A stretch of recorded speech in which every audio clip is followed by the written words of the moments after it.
Oduu gammachiisaa fi waan haaraa hedduu namatti toluu fi waan baay'ee nama gammachiisu namootiin hordoftoonni kiyya akka naa gammadanis abdiin qaba.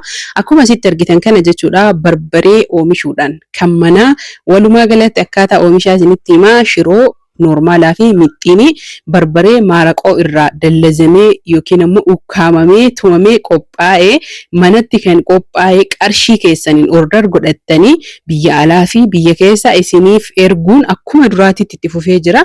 Namootiin hedduun bifa haarayaan barbareen hojjetaa shiroon hojjetatanii ni hojjetama. Dhugaadha an ofii kiyyaa hin hojjedhu garuu jechuudha kan hojjetee qopheessee jedhu maallaqa keessan walaakni yoo barbaadan guyyaa guyyaadhaan viidiyoo sadarkaa tokko yoo jettan gaafa bitamu qarshii onlaayiniin ofii keessanii dhageettanii kallattiidhaan bitu.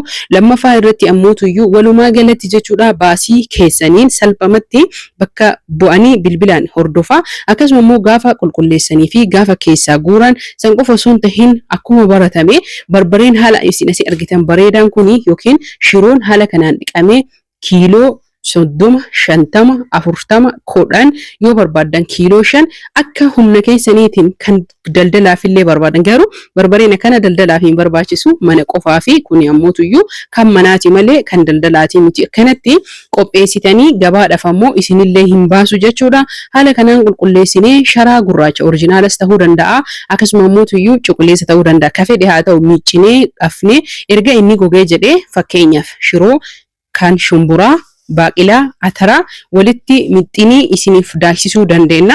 Kan baaqilaa addatti filatee akkasuma ataraa waliinis yoo tahee jedhe hundi isaatuyyuu ni jira jechuudha. Haa ta'u malee bareedinaafis mi'aayinaafis walitti yoo haala kanaan faayidaa qaama keenyaaf illee walitti daaksifne baay'ee bareedaadha.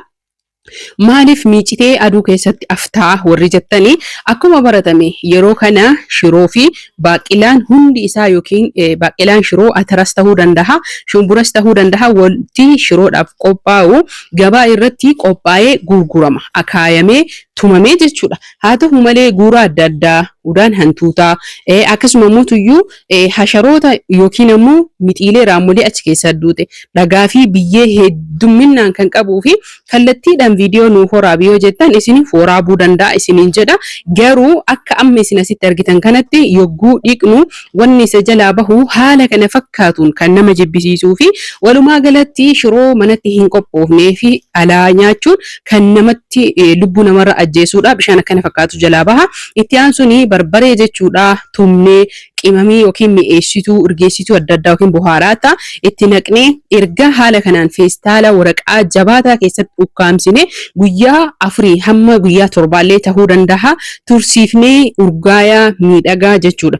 Safarootaa fi naannoo hunda urgeessan foolii xaa'ama nyaata keessanii mi'eessan qofa osoo hin tahin mooyaa yookiin ammoo ogummaa keessanii yookiin ammoo isin bakka maraa yookiin ammoo dubartii gaarii ta'uu keessan kan nyaanni keessan akka gaariitti mi'aawuu fi akkasuma foolii bareedaa dhandhama bareedaa qabaatu kan taasisu as keessatti wantoota galanii jedhan urgeessituu yookiin mi'eessituu yookiin qimamii jechuu ni dandeettanii buhaaraata afaan garaagaraatiin isin ibsachuu dandeettanii. Erga waliin ukkaamamee tumamee yookiin dallazamee jedhame torbee tokko booda haala kanaan afnee aduu keessatti qilleensi rooba waan ta'eef bakki itti qopheessinee magaalaa Shaashamanneeti.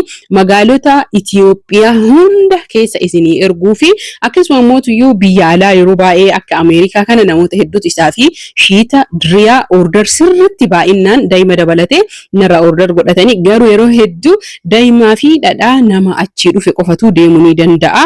Kan poostadhaan nu erginu shiitaa waan akka barbaree shiroo kanneen yeroo hunda bassoo akkasuma immoo mixxiinii yookiin nyaata waliin makaa qaama keessaniif kan faayidaa guddaa qabu daa'ima keessaniif dubartii deetteef harcee baabataa barbaadanii hundi isaatu nu biratti yookiin ammoo umurazaan biratti ni argattanii.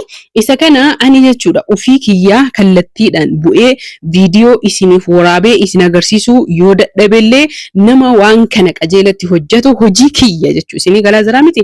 Waan silaa isiniif barbaachisa tahe akkuma duraaniin orderii adda addaa narraa ajajattanii narraa jechuudha fudhattanii namni barbaadanii jettan haala kanaan isiniif qopheessuu ni dandeenya.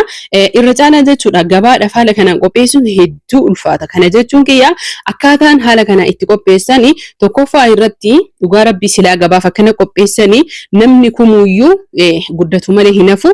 Garuu namnis gatii meeshaan kun ittiin qophaa'uun hin bitatanii.